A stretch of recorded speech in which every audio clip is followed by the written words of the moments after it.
It's no secret that the roof is one of the most important parts of your home.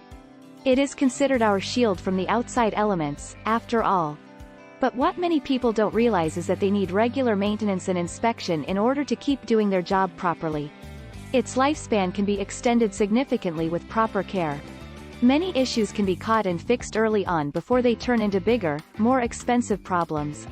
For example, something as small as a loose shingle can turn into a leak if left unchecked.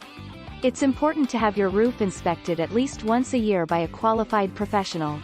They will be able to spot any potential problems and advise you on the best course of action.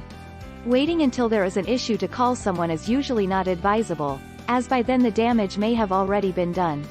A roof inspection is a necessary evil for most homeowners. No one looks forward to spending the time and money to have someone come out and inspect them, but it's an important part of maintaining a healthy home. A proper inspection can ensure and catch problems early before they become big and expensive to fix.